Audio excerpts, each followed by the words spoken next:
The prophecy is that if we don't change our actions or directions, we are going to be heading a catastrophe. That doesn't say Ah, yes, but we can change the future.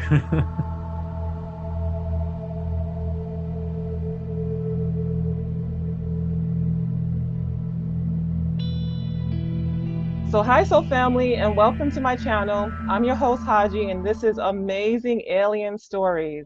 Our guest today is Samuel Chong, famous Samuel Chong. Samuel, welcome to the show. Thanks for having me here. Okay, so I'm going to let Samuel jump straight into his story and explain about his experience with Michelle and the Thiaoouba Prophecy. Yes, so my name is Samuel Chong. I'm a certified court interpreter and a Chinese translator in Los Angeles. I came from China originally. I was born there in 1978. Since I was young, I was always fascinated by space and the mysteries of the world, such as the Bermuda Triangle, who built the Great Pyramid, and near-death experiences for that matter of fact. I was so intrigued at the stories of people who had near-death experiences, and I really wanted to find out what really happens after a person dies. And is that just something that just ends there, or there's something else to it? So that's my childhood fascination. I was also reading a lot of magazines in China about UFOs or ETs. At that time, it was very popular in China, and I had a subconscious mindset is that if we can learn from the ETs, people who can visit us, and because of their advanced technologies, we can just progress at a much faster pace. So I was always looking for information provided by ET contactees. Um, After I came to the US in 1999, I improved my English skills and I was always looking for such information. And I read a lot of books in this subject matter, and nothing really shocked me as much as this book, Thiaoouba Prophecy, because even though in the very beginning I thought this is just another book that I read, when I read into the chapter on who is Christ, that really amazed me so much that I really wanted to look into, delve into the book further and do additional research. And after I read the chapter, the postscript, the author, Michel Desmarquet, says there are more incredible things that he was not allowed to write in the book because we were far from understanding them. I was pretty upset actually. I was curious and upset. I thought this book has already provided amazing details, verifiable facts that would shock a lot of people, especially the Christians and also a lot of the people who are not into subject matters like the paranormal. And what else that he knew but couldn't tell us? So I decided to track him down, and I found his like he was living on an island in Vietnam at that time, but I didn't have his exact address. So I grabbed a photo taken by a tourist who accidentally met him, and a photo of his bungalow. And I flew to Vietnam to that island and showed the photo to the taxi driver and asked him to take me there. And he took me there on the second try. That's how I met Michel Desmarquet. He was a very private person, very eccentric person. He didn't want to be bothered, so he was really aloof to me in the first 2 or 3 days or so. And then he thought I could be useful to him, and because he showed me a contract he signed with a Chinese publisher, and he paid $2,000 for the royalties. And I mean, he got $2,000 from the publisher for the royalties, and he never heard back from the publisher. He wanted me to follow up with them and to see whether the book was published in China or not. It turns out that they decided not to have the book published because of the censorship in China. And he asked me to find a different publisher, and I had a different publisher to get a book published in China and Taiwan. It became a bestseller in both places. Okay, okay. So I mean, when I first saw your story, it was on the Jeff Mara podcast, and I was like, this guy is a man of action. That's what thou called Michelle at one point, but you are the true man of action. Like who reads a book, just a random book somewhere, and then gets so excited about learning more or diving deep into it, and then tracks down the author, and then stays for 2 or 3 days because the author's like, get out of here, go away, leave me alone. I mean, you are just amazing, absolutely amazing with your desire to truth seek. Like we talk about truth seekers, Samuel, you are the number one truth seeker probably on this planet right now, because you really, really went about trying to get the information that you were trying to get. And it sounds like, I mean, anybody else might have given up at any point during that trip, on the flight, in the taxi, the first time he said no, go away, but you really stayed true to it. And it sounds like you guys started to grow a certain sort of relationship. From what I've seen in the videos where he starts to actually, and you can explain when he does this, but I saw videos of Michel when he began to start giving more information, not stuff that he couldn't tell, but just like details about how thou looked, how they looked, and stuff like that. So you can tell from the videos his attitude. He kind of was that kind of grumpy Frenchman type thing, you know. So I'm sure you definitely had to, like, work around that, whatever. But you guys, he started to see that there was something more, and it seems also as if the thou and the Theobans, like, what do they call themselves? Because that wasn't clear in the book either. Like, what are they called? Theobans. Theobans, okay. That the Theobans were connecting with him telepathically, and they knew about you and were happy with what you were doing to get it published, to get the book published, you know. Yes, yes. So that brings up one question that I'd have as well. Well, the first question is, in meeting with Michel, did you feel like once you started to know his character and more about him, his past, did it make you feel even more sure that he had this experience? Or, what was your response to that? After I read a book, I always believed that the things happened to him, what he experienced was real and authentic, because there are so many verifiable details in the book, like who really built the Great Pyramid, and what happens in the Bermuda Triangle, and what's the story of Jesus and Christ in the Bible, what really happened over there in the past, and also Moses during Exodus. Everything seems to be very logical and reasonable to me, having a logical mind here. I work with a lot of lawyers and doctors, by the way, Mm, professionally. Um, mm, so it never kind of, I never had a doubt that it's something hallucination or something. So when I met him, I was kind of trying to get or extract information from him about the things that he didn't put into the book. mm. So I never had a doubt. Okay, perfect, perfect. And I love your background. Like, people, at first of it just seems like out of the, like, where did this come from? But I'm the queen of random, so I love that when that happens in life, when you're doing something like accounting and then you're out chasing, UFOs, you know? So this Yeah. shows how we can be, how diverse we can be as humans. But it also shows how your mind works. Like, you're not going to just take anything. Like, you want facts, you want information, you know? So people who don't believe in this and they think of aliens, like, what are you talking about? That's so, out there. You know, if there's anybody you can trust in this, is Samuel. Like, you are somebody who, like you said, you deal with scientists, doctors, etc., and your mind already is very probably left brain, and yet you're still seeing things that match up here. Mm. Um, so the other question that I had is, because of your connection with Michel, and before we really start diving into the book, because that's really what I kind of want to do, I do want you to express how he felt afterwards, because I know he went into a depression, and then how he passed. So I want you to get into that, and then we'll get into the book. But did the aliens at any point communicate with you, or do you have any experiences where you felt as if they might be trying to communicate with you? Well, they never communicated with me. At least so far, I haven't received any messages or any contacts, because in my subconscious mind, I always want to live a full life here on Earth on my own without their assistance, unless it's absolutely necessary, because I really want to do the best I can to change the future directions that we are going to, because the future is not fixed versus the past, which is fixed. So the future really depends on our actions. I really want to, like, make our world a better world in the future by bringing all the people together through collective consciousness, and to have spiritual knowledge so that we can make the right decisions for some of the things that might happen in the future. Yes, yes.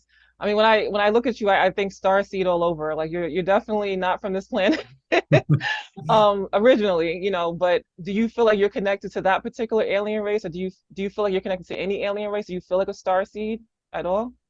Well, I always felt that I think differently from a lot of my childhood friends, and my behaviors were a little bit kind of strange to them, including my middle school friends in high school or middle school. Like Mhm. they focus on the things that are immediate and imminent. I focus on things that are more far out. So Yes, this is yes. just me. I don't know why. And I think in my some of my dreams, I was determined to change something, and I thought in my dreams I thought that was easy, and then I was told to experience it. Yes, yes. I definitely get that feeling from you that you came because I mean just think about what you're truth seeking and you're trying. It's not like it's just truth seeking because you just want to know what's going on and you want to, put get a handle on it. You want to help this whole entire planet get better, which is not an easy feat, and it's not most people don't care about that. Most people care about family and a house and a nice car and having more than their neighbors. Like that's kind of generally how most materialistic people think. Mhm. And you're thinking I want to save the world, whatever I can do, I'm here, and that is if you know the raw material, and I'm going to mention it, so hopefully you know about the law of one, the raw material. I'm assuming that you do, right? Yes, of course. Yes, I do. So you know service to others and service to self, so I would say you were definitely service to others with your mission. you know Thank you. yes. All right, so how did Michel deal with this when he came back, and why do you think that he might have gone into a depression? Well, people who knew Michel Desmarquet tell me that Michel had a very kind of kind of eccentric personality, and he got excited and agitated very easily, and then after he came back, uh, he tried his best to tell everyone what happened to him. Most people didn't believe him. His wife didn't believe him. His daughter didn't believe him, even though his son did, and his most of his friends didn't believe him. That caused him a lot of psychological issues. It's just Mm, like he learned about what's going to happen, and when he tried to tell everyone else, like there's another kind of agenda, or is the word does not appear like what you think it appears. Most mm, people just didn't take his words, so he was really frustrated, and he that caused his marriage. He had a divorce, and he had a major depression as well, and so that's a psychological breakdown. And mm. some people say that like Michel Desmarquet, after he came back, he cried and shouted, saying that you don't know what they did it to me. I could have just lived a normal life. They destroyed my Oh, life here. So this is how he felt right immediately after he came back. So it's just like he was shown like a paradise, and oh, then he had to come back. oh my God, you're about to make me cry. Like really? Oh boy. So I just want to send blessings to Michel Desmarquet, wherever his soul is. If you read the book, you know that he is, according to the book, I think he was last in the seventh density, world, and that he's a Soku. I don't know how to pronounce that, but somebody who has gone up and down through the densities of planets. And let's just hope that wherever he landed, it was a paradise. It definitely was something that was worth the trials that he went through here. Because it sounds like, for starters, just so people know that this happened in 1987. Is that correct? The Yes. abduction? Okay. So just to give you a framework of what was happening in the world, et cetera. But you know, he had a lot of the symptoms of a NDEer, where they come back and their marriage, like I said, 70% of NDEers end up in divorce or something like that. So his marriage was on the rocks. His wife thought that he was away cheating for all the days that he was gone. It's like, I mean, like any other woman, that's dated a man, there's times that you go, okay, what's really going on? Where were you really, But when you come back and write a whole book with things that couldn't possibly, I mean, it wasn't like, was he a sci-fi writer prior to this? Was he like, who was Michelle prior to writing this book? It wouldn't add up. Right. He was just a landscaper who didn't know how to use technologies, and he was a regular person. Yes. So that right there should have showed you that this man had an experience. And just to make it clear, like while I might question who these beings are and what their purpose is with us, just to make sure that I show both sides, because I see where it could be the good and it could be the bad. I have, in my mind, I totally believe that Michel had this experience. Totally. It just, if you have a logical brain, it makes perfect sense that this is what he experienced, and he just wrote what he experienced, period. And it just sucks that the people closest to him didn't support him in that, you know. And then it was at some point during the book, it expresses that he, that thou saw his life from beginning to end. And that's a question that I'll get into later about how much they could see, because I know that you mentioned before, and it also says in the book that they could only see up to 100 years in the future. But there were some things that to me questioned whether or not that was true or not, but I could have been reading it wrong. But so they saw his life from beginning to end. Of course, they didn't share that with him because who wants to know when they're going to die? It would just mess up everything. But he himself, I heard you say in other videos, is that he thought he would live for another 10 to 20 years, despite the depression and wanting to leave and go back to, you know, the planet and to a paradise. He thought that he had another 10, 20 years and then didn't have it. So can you express more about that? Like why he might have felt that? Right. He told me that in his dreams he saw the number like 95 or 105 or so, and he thought he was going to live another like a long time. So that's why I didn't ask all the questions I had in my mind. I thought there will be another chance to visit him for the third time and maybe Wow. the fourth time. So he thought he was going to live a long time, but then after my second trip, I think 3 or 4 months after my second trip, after he revealed the secret that he didn't write in the book to me, and he passed away. He died of stomach hemorrhage, and but he was smiling on his in his bed and in hospital. He was very Mm-hmm. happy to leave this world. He was actually looking forward to leave this world as early as possible because he believed that his mission of writing this book was accomplished already. So he wanted to leave the sufferings and Yeah. this. Yeah, he was very cynical towards the end of his years.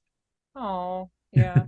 And I mean, I can totally see how that could happen. I mean, if people have not read the book, you should definitely read it at least once, and you'll see why it makes perfect sense that this is how it worked out for him because he went to what was like heaven, an absolute heaven, and then had to come back to what what's interesting that this is shared by the raw material in this book, the Thiaoouba Prophecy, is that they call Earth the planet of sorrows. Like, great, we're in the planet of sorrows. Good job, guys. Like, granted, and they say we're also the first density. So, I mean, granted, we're not all at this level. Like, there's definitely, you listen to Dolores Cannon and things like that. We have the, you know, the people who came and to help, the volunteers, you know, the star seeds, etc. But overall, we're at the bottom of the barrel, you know. But we can get higher. It's a process of going higher in the densities. Um, so let me see what other question I had. So why the change in the names of the book? Why I think it's called the Thiaoouba Prophecy, the Abduction to the Ninth Planet, and then the Golden Planet, or something like Yes. that. Yeah. In the very beginning, to capture attention, to tell the story of his amazing experience, they wanted to be more sensational, so they titled it "The Abduction to the Ninth Planet." And Mm, then Dr. Tom Chaco decided to change the title to Thiaoouba Prophecy because at that time there was another book titled Celestial Prophecy. So they want to capture that attention because people were looking for prophecies. But Michel Desmarquet himself wanted to title the book The Golden Planet. So this is why, I have to use all three titles when the book is published on Amazon. So no, and I like that. I like it if you finally showed all three because I was just like, what is going on here? But what is the Thiaoouba prophecy? Like, people have read it and said, okay, I read it. I understand the planet is called Thiaoouba, but what is the prophecy? well, the prophecy is that if we don't change our actions or directions, we are going to be heading a catastrophe. That doesn't say Ah, but we can change the future. oh, okay, got it. And we got so much to get into. I just want people to know that the things that are brought up in this book is not as detailed as the raw material, which is like off the charts. Like you can barely read it if you don't have, your brain is not, there enough. But with this one, it's definitely a good read. I write sci-fi and fantasy, so like I can see why people might think it's that. There's times where I read about especially when he gets to the planet. Like already you see a lot of just amazing things happening in the actual spacecraft, but when you get to the planet, it is just beautiful. And remember that Michel is not a writer. You know, he's just really just saying, this is what I saw. I saw. And apparently as he wrote it, he felt that he was being guided. So he probably was channeling, you know, Thao at the time as well. But it is just like, it is, if you think of Avatar, you know, like if you've seen the movie and you get that beautiful feeling of just fantasy and amazement and stuff like that, it is just off the charts, off the charts. So again, I want to make sure that it's clear that on one hand, I can go either way. You know, I've been I've been visited by the Greys from what I, you know, a couple of months ago. So I'm very much aware, without question, that we are not alone, you know. But I am also a very distrusting soul. So there's a lot of questions that I have, and I don't want to offend you at all. Just know that at any point I could believe that they are exactly what they say and just love it. But I want to make sure, just for the safety of, because the same way you want to protect mankind, I do as well. They're annoying, but we need to protect them, right? We want to protect the people on this planet. So I want to make sure that people also get a clear understanding of where there might be some question marks and things that they could really focus on in the book, right? Mhm. And the other thing is that I love that Michel did it afterward in the book. He expressed his ways of possibly making the world a better place, things that we need to do. And then also not to make it a cult, because this easily could have become a cult very easily. And I think he saw that. And I love that he did his best to make sure that wouldn't happen. All right, so the first thing, first I'll just give you the chance to say anything else that you want before I start asking the questions or going into the actual parts of the book and the things that are brought up there. Right. Just two things that he revealed publicly about the information not written in the book. One is about the Greece, the other is about the Sphinx in Egypt. So just to let you know. Yes, yes. And Yeah. I love that part about the Sphinx, because if you know Edgar Casey, like I'm assuming you know Mm. Edgar Casey as well, Yes. he mentions the same thing. A lot of his stuff was on point, a lot of his prophecies, and he says that at some point under the left paw of the Sphinx that we're going to find a lot of information, and it seems like there's a connection between what they're saying as well. Mhm. So that was very interesting. So the I guess for me, some of the things that made me question. Let me see where I can start here. Um, okay. And I didn't ask this question. I guess maybe I should have, but I feel like part of maybe your pre-birth. Do you believe in pre-birth plans? Yes, I do. And do you feel like this is part of what your pre-birth plan? Yes, I felt that way, and also I went to two psychics, the psychic twins, and also psychic Lin and psychic focus, and they both told me that I would be involved with a book of significance, and to me, Wow. yes, they told me, at that time I didn't really pay much attention about that because I when I went to them, I hadn't really encountered this book yet. And I thought, Mm, a book of significance? What book would that be? The Bible mm, doesn't even seem to be that significant to me. I mean, I mm. was very curious about that. And then I read this book, and it has to be my life mission. Oh, wow, wow. And I didn't want to bother you to ask that, because I was going to say, have you seen a psychic, or have you done hypnotherapy? Because that would be great too, to find out who you were prior to this, you know? Yeah, I only went to like two psychics. I tried to be hypnotized and to do a past life regression, but I wasn't able to be to get into that state. Oh my God. Okay, wait, I'm getting goosebumps. Because here's what I think.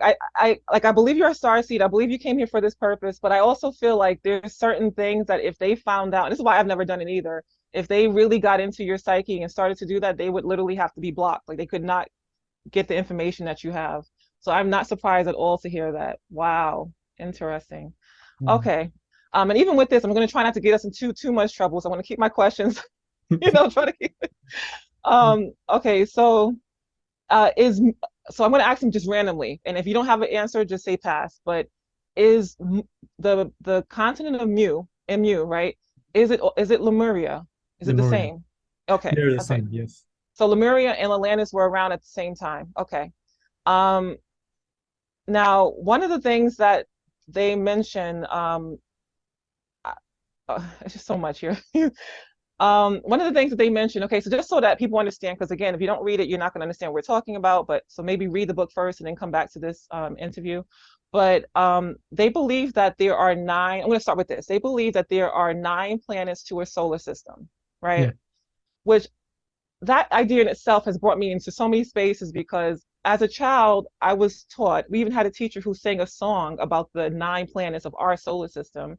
And if you look now, we have 8. So we went from 9 to 8, which just shows you what science is all about, right? Yeah. Act like they know everything, they don't. But so we have 8 planets now because Pluto's not a planet. So I also did some research after reading that. I was like, wait a minute, do all solar systems have 9, only 9?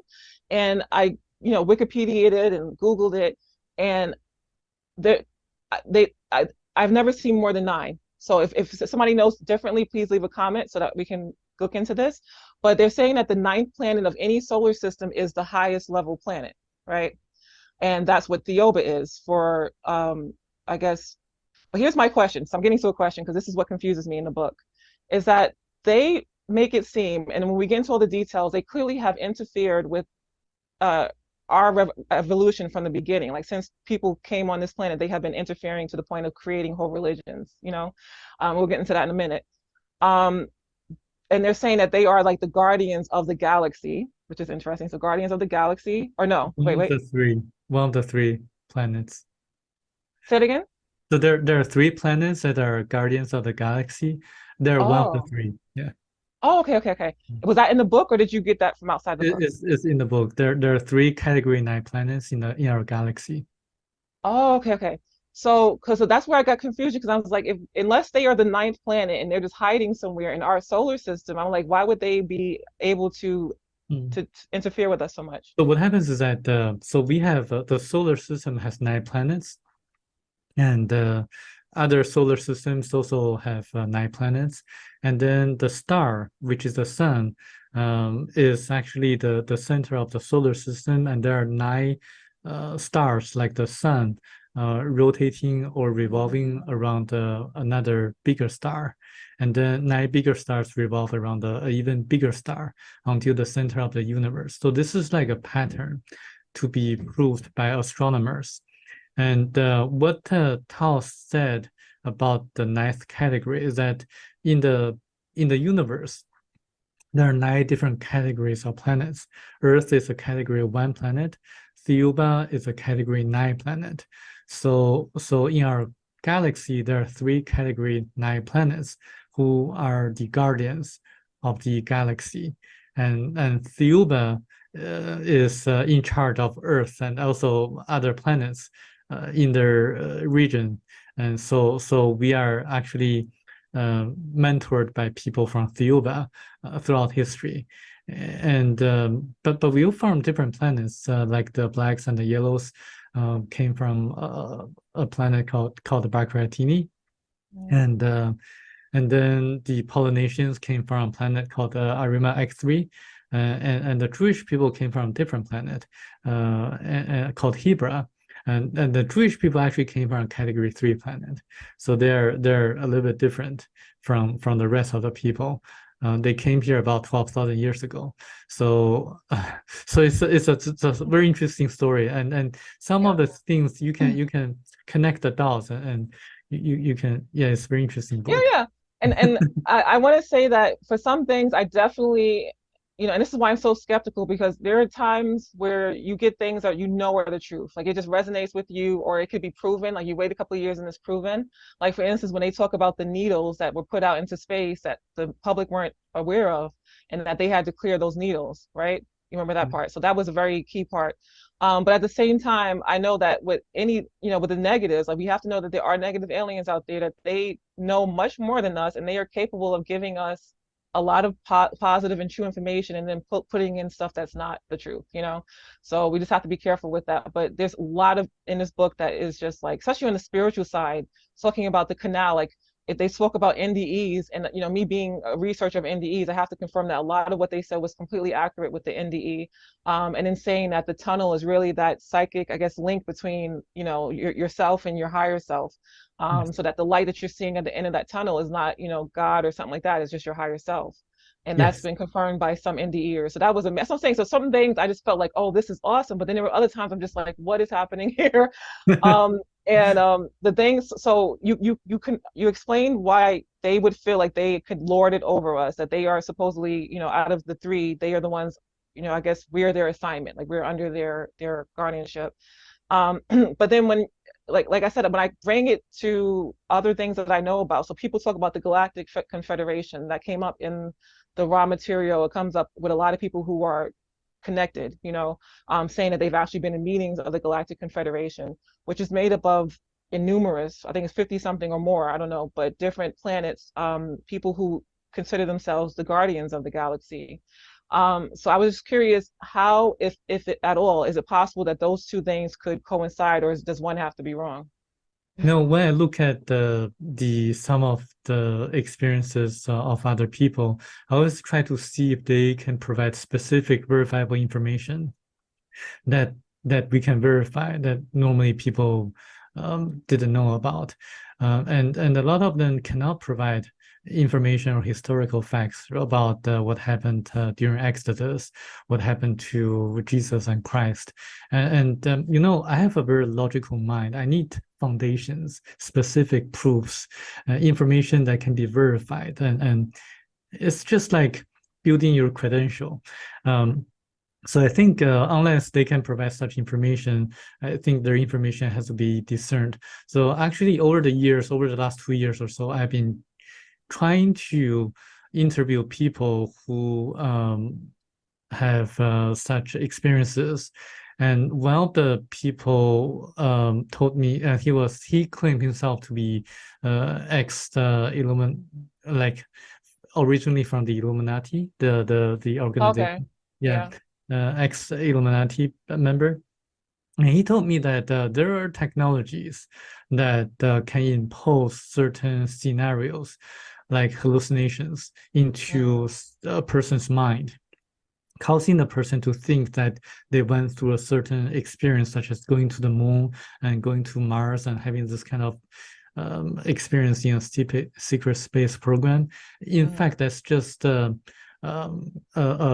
holographic Yeah. simulation experience. So he claims that this is what happened to a lot of people out there.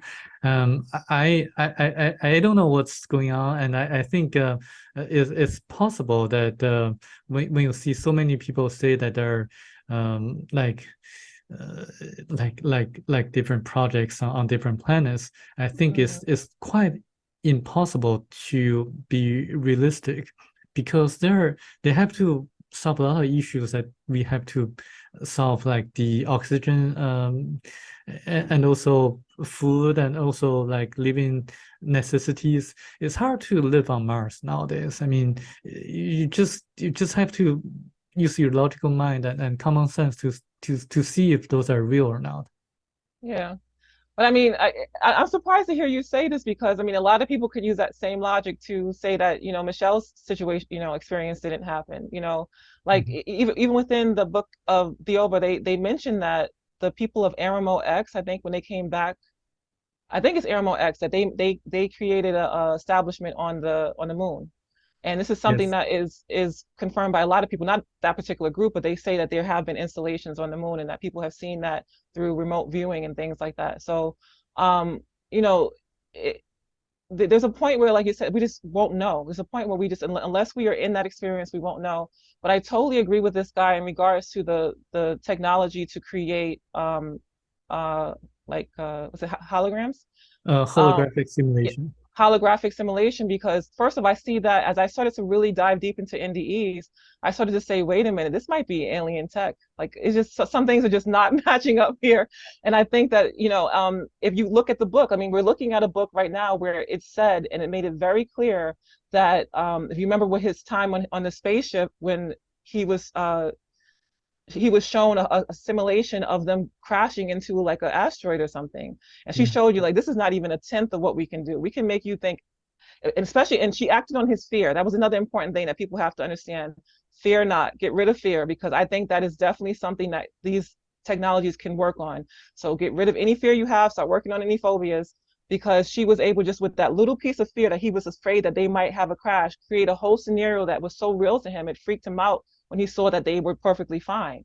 And that should show you right there. If you confirm and you believe this book, then you have to believe what that guy is saying, and that these people really could be having these experiences that could either be having the experiences, or with alien tech that's advanced, just as advanced as the ninth planet or more, or more, where they can breathe on Mars, where they can have these installations under, because I think we'd see the ones on top, but at least within the planet, because we have installations in this planet, we do.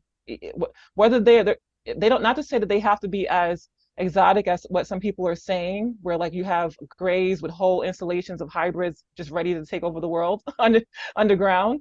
But it could be as simple as the military bunkers, the DUMs or whatever they call it. Like that is for sure. People have been in that and they know they exist, So I think once we get into this category, we have to really broaden our mind that, and it's hard because it's a balance, broaden our mind that anything is possible, but at the same time, discern, all day discern, So getting back to the book, you mentioned, I'm trying to keep it in some kind of order, but you mentioned that Bakaterini. How do I say that? Bakaterini, yes. Okay, so that was exciting and new, and I'm like, oh my goodness, the blacks and the Chinese live together happily. Yeah. Yes. Well, for the most part, yes. for the most part, we did have some wars. We did. Like Rush Hour. Yes. See, I knew that movie was good. See. So for those who read the book, you understand that they were saying that the first two peoples that on this earth were the people from that planet, and it would be nice to know where they came from. Like it's a lot of information that is just really not in the book, and you would love to have more. I would love to know how they started there. How did they evolve? Where did they evolve from? But we kind of made our way here. We kind of worked it out, and you guys saved us from yellow fever. Thank you. Thank you. Thank you for providing a lot of meats and tropical fruits. Oh, we were already working it out. Like we definitely need to start coming together now, right? If people read the book, they know that. But the question here, so there is a question out of just that, is where, and this is the same question Michelle asked. So I mean, people, I hope don't get upset about anything we're going to say here. We're mentioning stuff in the book. We're not making this stuff up, okay? But where did the white race come from? Because even Michel himself said, "I'm a Frenchman." Where do we come in all this? And then he never put it in the book. Yes, so that's what I mean. So like when I say I'm a truth seeker, even if it's something that's going to hurt my feelings, I will say it because I want us to know the truth. I want us to start moving towards disclosure. And I saw that he mentioned at one point during, I guess, when Mew was around, that there was a white group, there wasn't a lot of them, and they started to devolve. Like they weren't being able to work to expand regarding the tech, and they started to devolve. But they don't even explain where they came from. So it's like, that is very weird. That's the question that I was going to ask Michel Desmarquet on the third trip, but it never happened.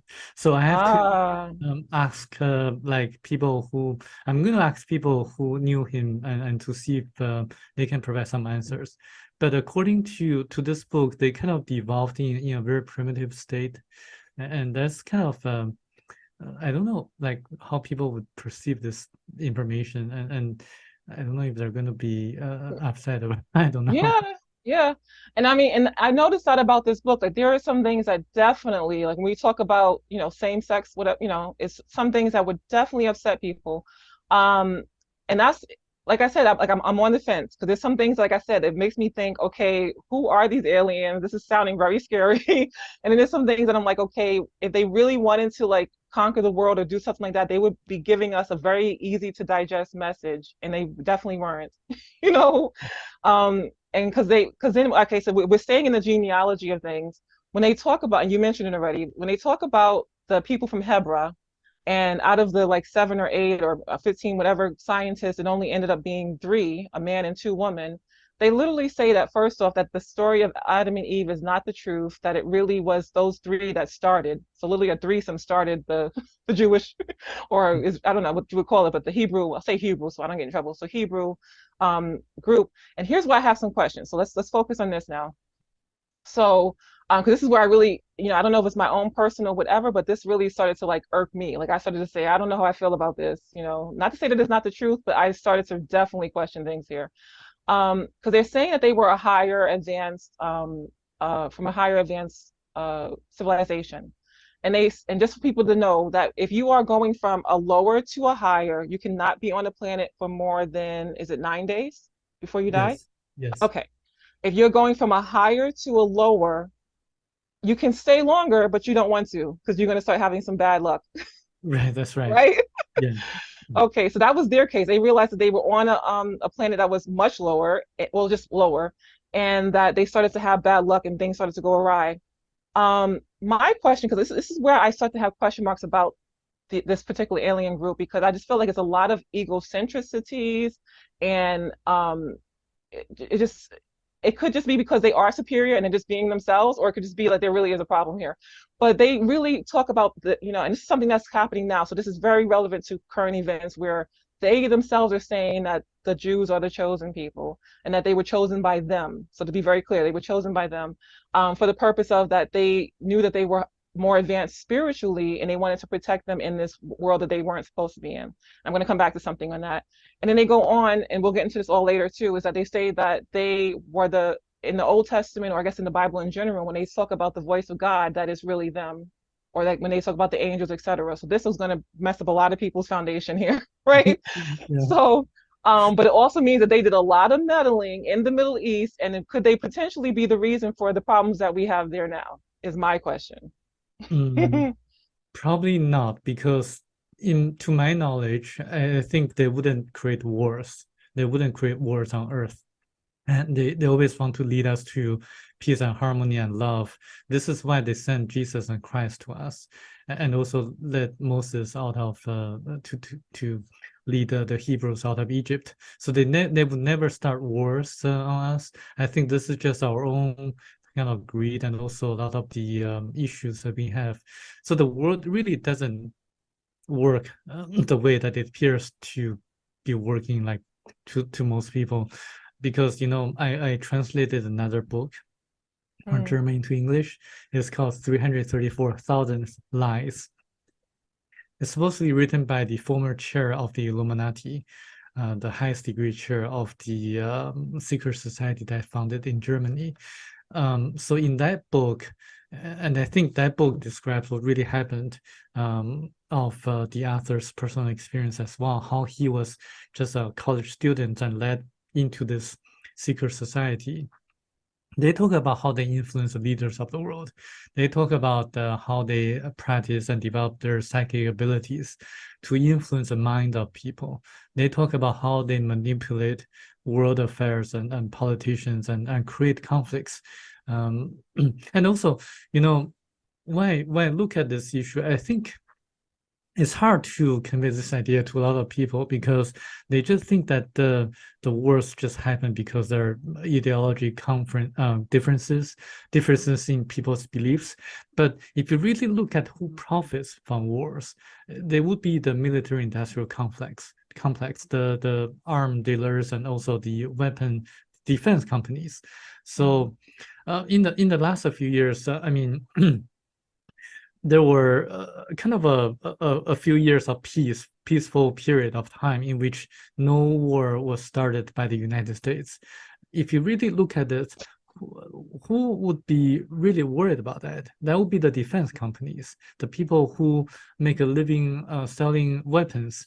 So their shareholders will be worried about it. So they needed to kind of create certain conflicts in the world so they can sell their products to the to the buyers. So I think people need to realize that there is a group of people behind everything, and running everything. And I do have kind of recent encounters with people who are familiar with such information and group. So I think it's quite revealing and shocking to a lot of people. Oh, yes, yes. And I Yeah. think for a lot of people who go into these directions and down these rabbit holes, we know that this is happening. We can feel the manipulation, but the question is, who is it? Because they're not showing themselves. It's not the people Yeah. that we're seeing. So that's why I say you got to discern. In that Okay. case, I would suggest people to look up the book written by Dr. John Coleman, Coleman. The title of the book is the Committee of 300. So it lays out all the organizations and the people behind everything. Oh wow. Okay. Perfect. Perfect. So before I get off of so we need to stay in the Hebrews and the Middle East for a while, because just FYI, people, when you read the book, you'll notice that the numbers that are on the screens in the spaceship are Arabic numbers.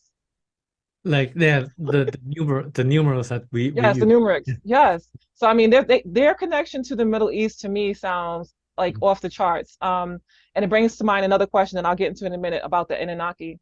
But before we move out of the Hebra, the people from Hebra, I wanted to say that part of the reason why, because even Michelle, some of the questions Michelle asked, I was like, thank you for asking that question because it was in my head. And he said at one point, why didn't you just, instead of like kind of protecting this particular group because they're, supposedly chosen, etc. Why didn't you just send them back to their planet or to another planet of the same caliber? And they were like, well, we can't see past like 100 years into the future, so we weren't sure. We just assumed that they would either die off or this or that, etc. So here's my question. This is where I started to really dive deep, right? And hopefully you can answer this.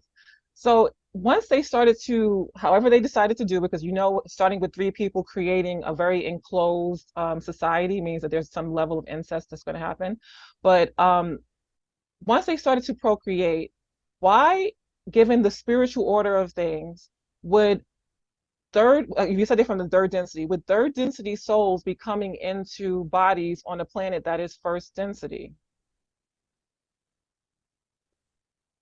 It's a very good question. The category three. So why the souls of inhabitants of category three planet would come back to a category one planet and to live here, to be reincarnated here? So this is a very good question, and I think this is by choice and just to live in a very harsh environment. And I do think that once they die, when they pass away, their souls will go back to a category three planet. So they just want to maybe, for example, experience what it is like living on a planet of sorrows.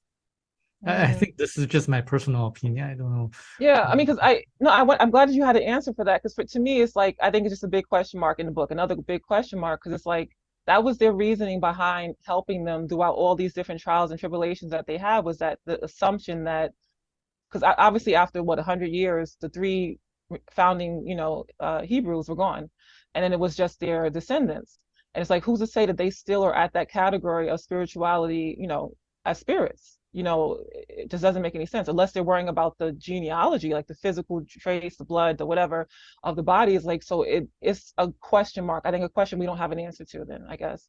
But in their Yeah, mind, I guess, yeah. I think genetics is a very large factor. They don't intermarry, so genetically speaking, they're having very unique physical characteristics, and that has to be combined with the astral bodies or the Mhm. souls. So it's a very complicated combination, and I think the people from Thiaoouba, they were thinking that the Jewish people would intermarry with people outside of their race, so that they wouldn't have such a strong category three planet uh, characteristic Yeah. characteristics, so that they wouldn't have to worry about that. But they didn't think that they would keep their own race so pure. And I see, and so I'm glad you mentioned that, like keeping the race so pure. Like there's a few different ways that people think about this. Like you have some indie ears that come back and say that any group that believes that they're better than others, or they're trying to stay like quote unquote racially pure, that they literally are going against the rules of nature. That nature itself wants, because we are one ultimately. Yeah. One's intermixing, intermarrying, all that kind of stuff. So that we're sharing as opposed to being selfish. And there's a lot in this book and with the people of Thou that seems very much like that whole Nazi Zionist, pure blood, pure this, better than this, superiority. There's enough of that that made me feel uncomfortable. It's made me feel like something's not right here. Because to me, a very highly evolved spiritual being is just not that way. But that's my own way that I see it. Like I don't, I just feel like there was a lot of that happening there. Um, and it could have led to the depression that Michelle had. I mean, if you think about it, you go into a place where they're like, "Oh, we're great. We have the most perfect bodies. We have the most perfect this. We have this, da da da," and you guys are garbage. you know, it's like how do you really rise from that? But anyway, so I Okay. think it's analytical to like a elementary school student looking up to a professor. So I think this Mhm. is that kind of relationship, and but because the planet Thiaoouba was so perfect, like a heaven, like a paradise, Michel Desmarquet was so disappointed when he was told, "Oh, you can only stay here for 9 days, otherwise you will die. We cannot even revive you, even we can resurrect Jesus or Christ."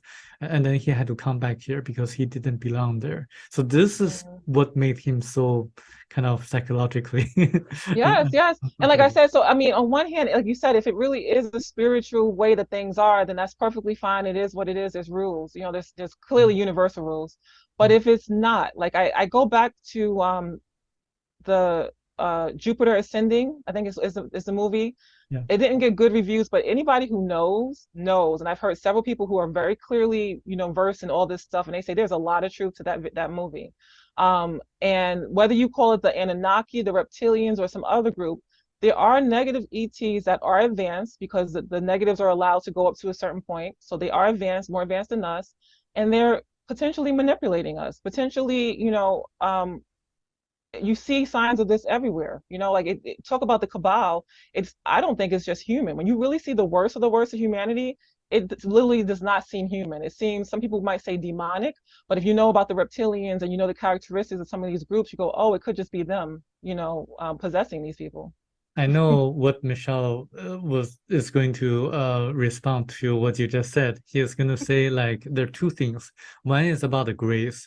He received the telepathic messages from Tao, and he revealed it publicly during a lecture in 1995 in Atlanta.